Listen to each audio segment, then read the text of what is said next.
Hi friends, my name's Trish Roberts and you're watching Faint Signals from Vega. So I wanted to share a little personal anecdote from my time here in rural Tasmania, where we live in a rural area, and we had a plumber one day come to our property. We were building a house, and we were just talking to him, and I noticed he had a very large bandage on his arm. And just being friendly, I just said, oh, what happened to your arm? And he said,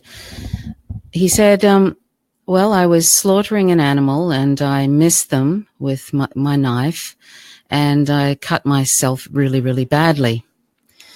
And I thought to myself, well, this is, it actually made me feel quite sick in the tummy when I heard that. It's the same to me as when somebody says, if somebody had said to me, well, I was about to slit a child's throat and I missed their throat and cut my arm. And that's exactly what it felt like to me. It was like somebody had just said that to me.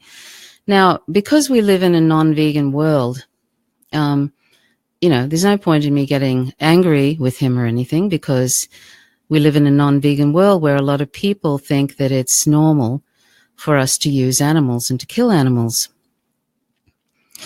But it certainly, as a vegan, it's always shocking to me if I see animal products or I see someone, when they relate a story like that, or whatever, but I'm living in a non-vegan world, and that's unfortunately at this present time, there aren't enough vegans for there to be, there needs to be more vegans, and that's why I do vegan education.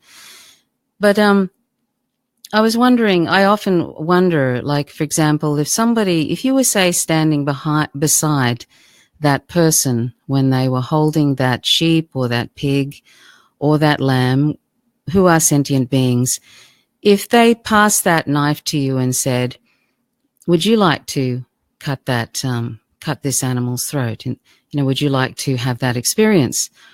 Most people would probably find it very, very distressing, the thought, the unthinkable, in fact, of doing that.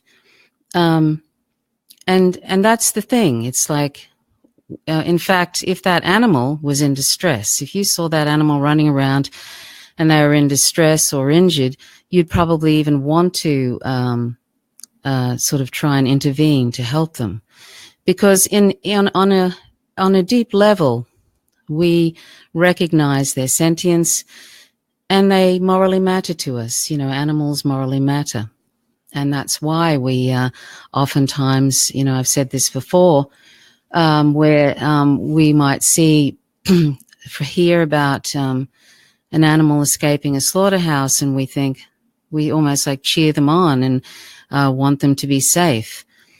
It's because we do think animals morally matter in our hearts, and we recognize their sentience, that they love life just like we do and do not want to die.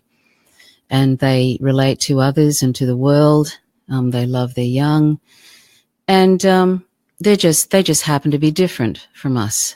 And that doesn't mean that they're lesser because they're different. They don't have to be like us to deserve the right not to be used as a thing, or a resource. But because we're indoctrinated to believe so, we believe that they are here for the purposes of us to use them, we haven't really ever thought through that, because most people we know are doing it. It's becoming less and less, like there's more vegans in the world, but still most people are not vegan, and most people don't even think about what they've been told since birth, and what society tells us, and what corporations serve us up at, supermarkets, etc. We don't even think about that. And this is what I'm trying to do, and what other vegans who are just promoting veganism only, what they're trying to do is to make us think about something that we've never had to think about before. And there's points in our life where we've been there are times in our life where we've had one particular position and we think that that's never going to change, and then something happens and then we change our minds about it. Fortunately, we are able to change, and fortunately new information comes along that makes us think, and then we sort of reevaluate where we are. So fortunately, that's the case, because if it wasn't, I would still be not vegan. I would still be not thinking about animals as sentient beings, but thinking about them as either fetishizing them like dolphins and whales and animals like that, and thinking they're great, and then sitting down to, to animal products, sliced up animal bodies on my plate, and not thinking that they were once sentient beings, and that there's no difference between those beings that are on my plate and the animals that I fetishize, or that society fetishizes, like dolphins and whales and lions, etc. So, but fortunately, there comes a time where something might happen, and you suddenly snapped out of what I would call a speciesist haze. And that happened to me when I read something about dairy and the awfulness of the dairy industry, and how torturous and violent it is, and how there's more violence in dairy than there is if one were eating just animal flesh alone.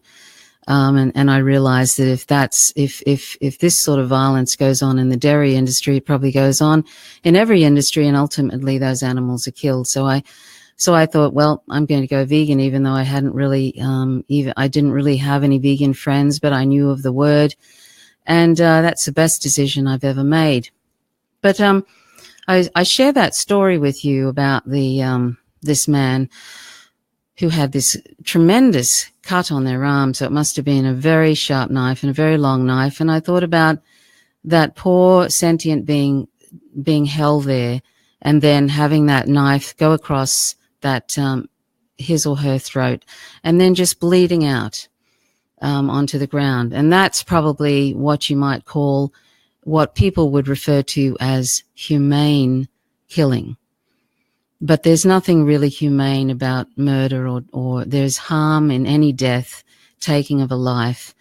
And when we're children, we're told that, killing is wrong. But somewhere along the line, because everybody tells us that's okay, we can read you stories, nursery rhymes and nursery stories about, animals, little sweet animals. But here you are, sit down and eat your breakfast of animal products, who happen to be the same animals that we're told stories about, sweet little stories about. So anyway, I'm going to share now a story from Gentle World, which is a vegan intentional community, and then I might have a look at the comment section. I think there's some people that are making some typical comments that some people make when they're feeling threatened about a topic. Not everybody's doing that, but there's a couple. So I'm going to share this story from Gentle World, and I think it's only a short one, but I think you'll find it interesting. Then I'll have a few comments about that, and then I might quickly check out the comment section. So this won't be a very long live stream, but I think this is this is a good essay to share. It's called If Not Now, When? If Not You, Who? Have you ever been driving on a highway and come alongside a cattle truck? Or perhaps you've had the experience of going fishing and feeling a pang of sympathy for both the worms wriggling on the hooks and the fish flapping their bodies in a desperate struggle to return to life-giving water. Were you saddened when you first found out how many animals in the wild face extinction? Do you remember going to the zoo and watching big cats and other wild animals pacing back and forth in their cages, resorting to insane behavior due to the unnatural limitations of their surroundings? When was the last time you were at a circus or a rodeo? Did you realize then that the animals had been driven through cruelty and confinement to a state of abject terror? Have you ever experienced the slaughter of an animal on screen or in reality? Or maybe you've seen a documentary on the unbelievably horrific reality that is the life of laboratory animals, tortured by lab-coated sadists. Maybe you grew up on a farm and as a child befriended a cow or a lamb or a goat and then witnessed your friend being led to his or her death. If you've ever come across someone abusing a dog, were you tempted to intervene on the dog's behalf? Perhaps you have experienced the inside of a so-called, quote, humane, end quote, pound, and felt tears well up upon seeing the pitiful eyes of the condemned individuals who knew instinctively that they were on death row, awaiting execution by lethal injection. If you've ever eaten lobsters after they were put in a pot of boiling water, can you recall the sound? Can you recall the sound their claws made on the metal in their frantic and vain attempt to escape? How about a pig roast? Have you ever been to one of those? If so, I bet your stomach and your heart ached to see the animal recognizably whole. From a different perspective, have you looked into the eyes of an animal and seen feelings like your own reflected in them? I imagine you've seen movies such as Bambi, Babe, or Charlotte's Web and felt a kinship, a siding with the animals in the film. What have you done with the feelings of compassion and justice elicited from these experiences? What have you done to end the abuse of both wild and domestic animals you loved when you were a child? Have you forgotten, or are you trying to ignore the irrefutable truth that cruelty should be abolished, wherever it is found? Are you trying to smother that truth so as not to have to deal with the obvious, ethical, morally justifiable course of action? And have you been finding out that the truth cannot be smothered? Truth lives in your conscience and will remain there until you make the decision to live that truth. If you've seen Earthlings, the documentary, or heard a powerful animal activist speak, or watched any one of the countless documentaries that enlighten as well as horrify your conscience, there are only two ways to deal with such information.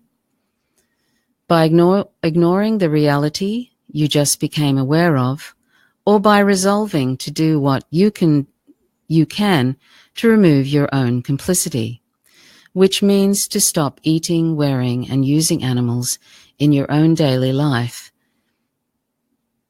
In other words, to become vegan and to live with a respect for all life, the animals, and your own. If they could, every animal in the world would rise up and with one pleading voice say to you, "What on earth are you waiting for?" So that's by Gentle World, and they have an excellent blog site. And they always have interesting questions that we need to consider if we're not vegan. And when I do these live streams, I'm not judging anybody. I'm simply trying to present another way of thinking that we possibly haven't been exposed to before. Some of us might have. We may have vegan friends somewhere, or we may read a lot. We may see a lot in the media, which oftentimes is just complete nonsense. It's usually about getting healthy, or that veganism is a diet, or that it's hard or daunting or whatever. There's a whole lot of misinformation and disinformation about veganism online, because it's an ethical position which rejects using animals for food. That's dairy, flesh, eggs, honey, clothing, leather, silk, fur, wool, entertainment, and other reasons, and rejects using sentient animals as resources because they're sentient. So that's what veganism is. So, but you may have, it may have crossed your path. It's in some way, but you haven't really had a chance to think about it. And I invite you to check out my vegan resource. It's called howtogovegan.org. And it's a podcast, and you can listen to it at your leisure on a treadmill or going for a walk or, waiting in a dentist waiting room or something. And, it's got a whole lot of, it's about ethics mainly, but it also has a lot about nutrition as well, which you probably, which is research from nutritionfacts.org, which is a science-based site about plant-based nutrition and also discusses animal products. It's also science-backed in that regard as well. So I invite you to check that out. And I hope that you found that essay helpful. So I'm going to just take a quick look at at some of these comments. So there's some people here who are, let me see. Let's see.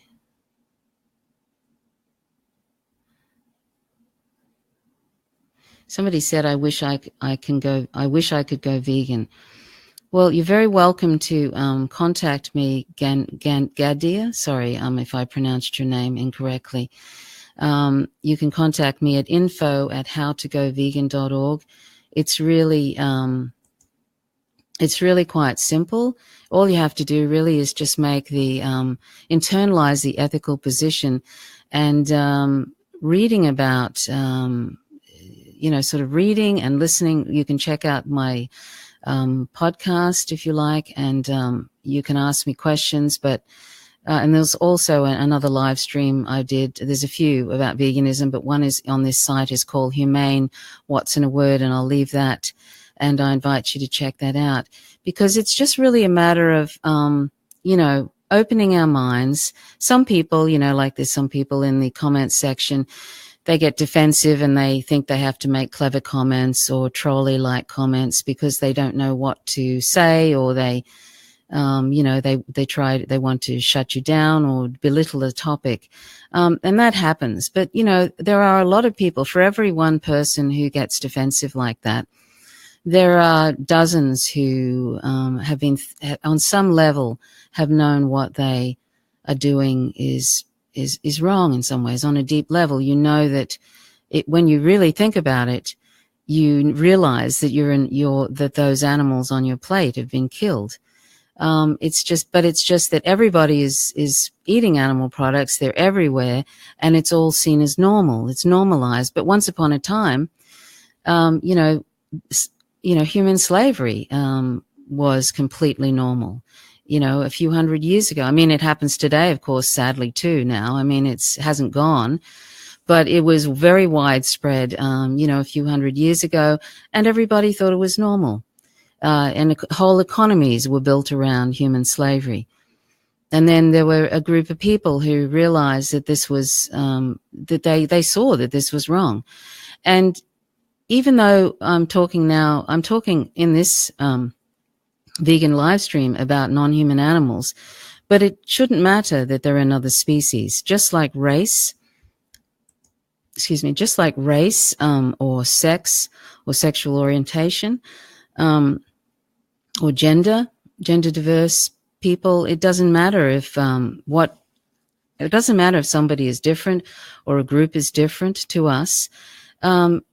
That doesn't mean that we should exclude them from the moral community just because they're different from us. And the same goes with species. Species, race, sexual orientation, gender are all the relevant criterions as to whether those individuals belong in the moral community. It's just that we haven't thought about species because might makes right. They don't have they're not able to form groups and push back against their exploitation, against their slavery. So that's why, one of the reasons why animal exploitation is, so widespread. It's the most invisible but greatest form of slavery in the 21st century.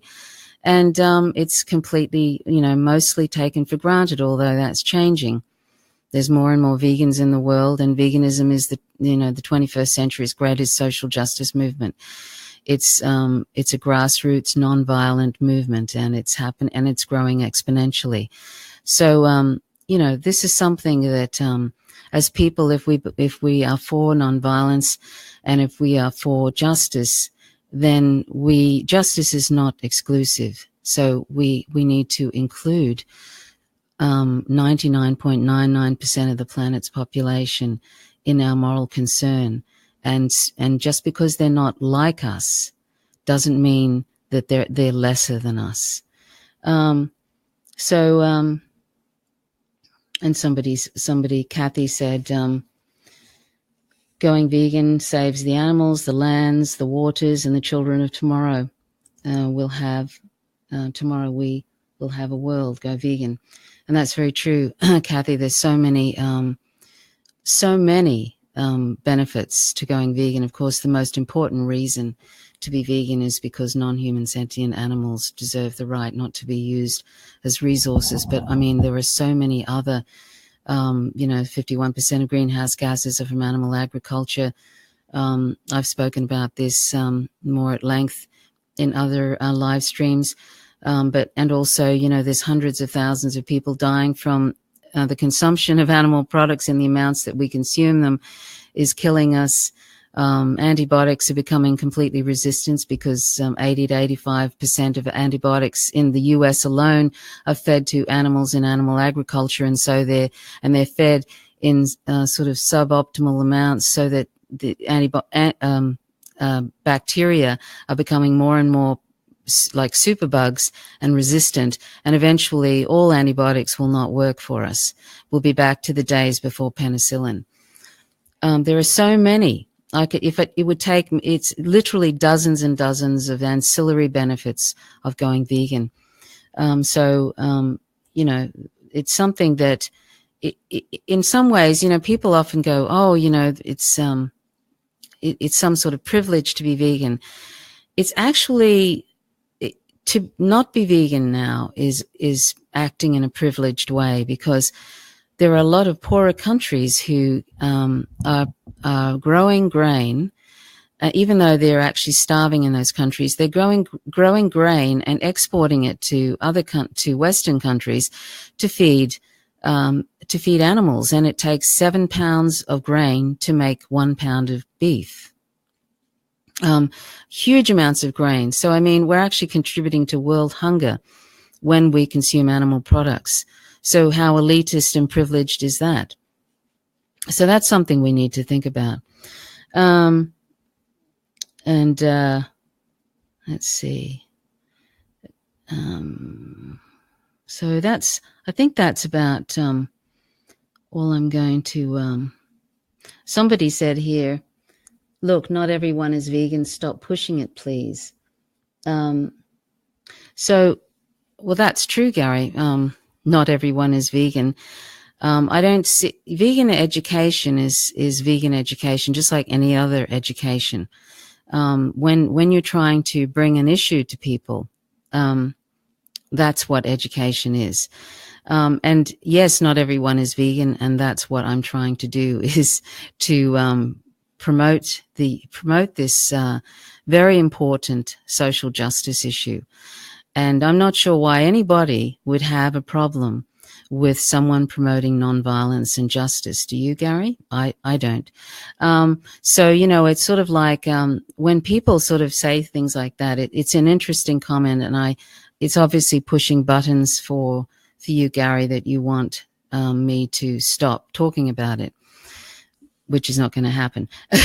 But anyway, so let's see, what else is there? Linda said, I thank you for bringing the vegan philosophy to light in this venue. Progressives as a whole are more open-minded than most.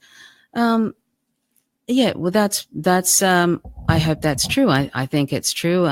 And I'm very grateful that Steve Grumbine and has invited me to do these vegan live streams. I think it's incredibly open-minded of him, and also he recognizes it's an important issue, and Real Progressives is vegan friendly, and I really appreciate that.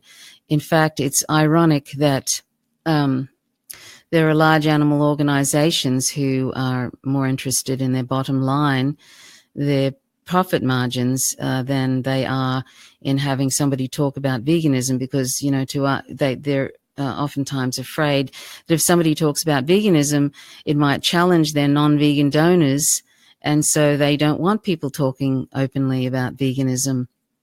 They want to give people all these speciesist options, like meat-free Mondays and being a flexitarian and yada, yada, yada, all these sort of things that one would never, like, if they're an animal rights organization, which they often say they are, you would never see a human rights group advocating for humane exploitation or, you know, humane killing of children, or, you know, only sort of abusing children 2 days a week instead of 7 or something. I mean, you know, you would never see a human rights group saying that, hopefully. And yet these so-called animal rights organizations advocate for all these speciesist things which involve still using animals, which is just sort of like ridiculous. That's why I don't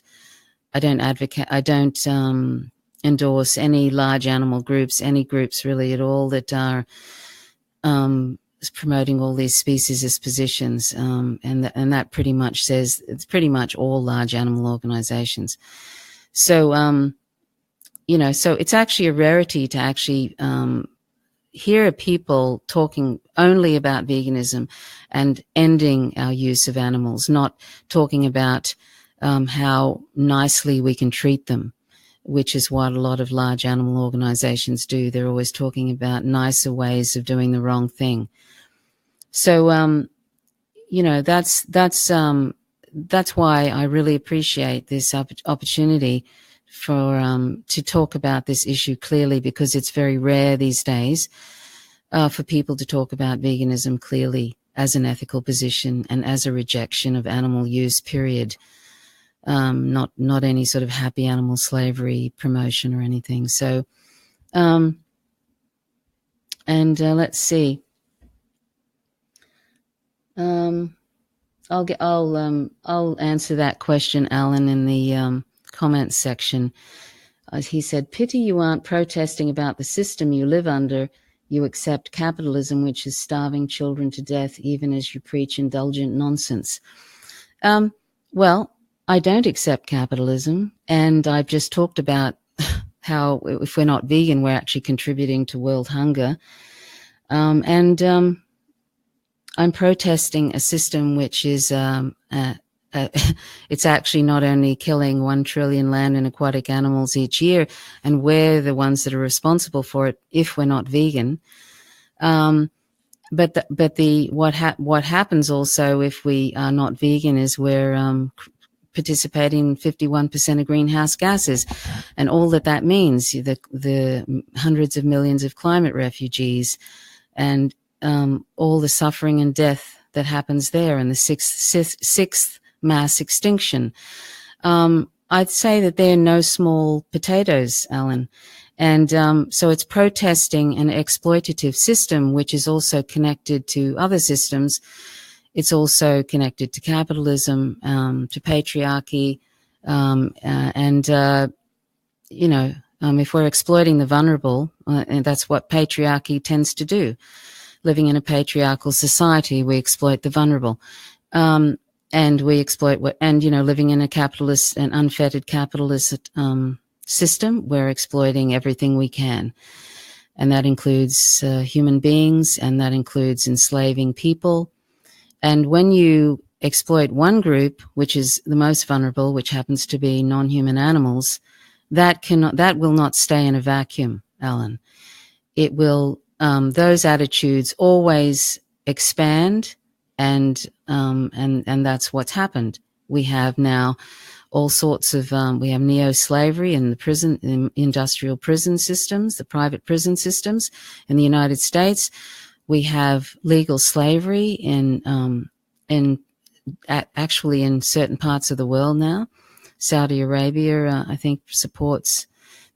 I forget the name of the.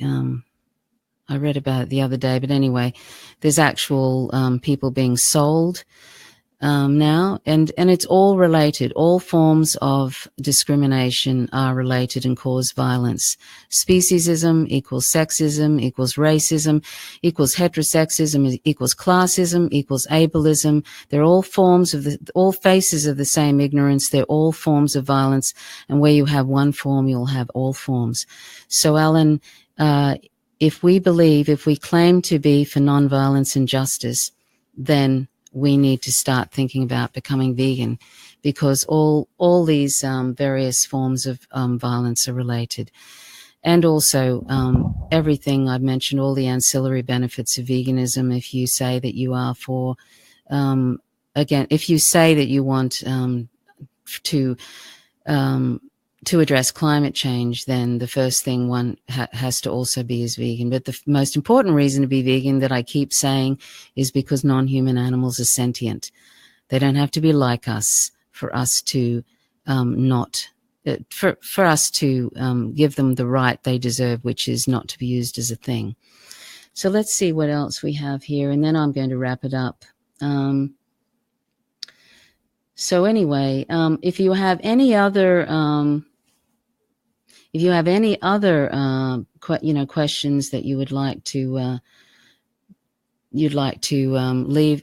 leave those questions in the information section. I'm actually saving up some questions or comments from various live streams, and I will address them in one live stream rather than doing it by piecemeal.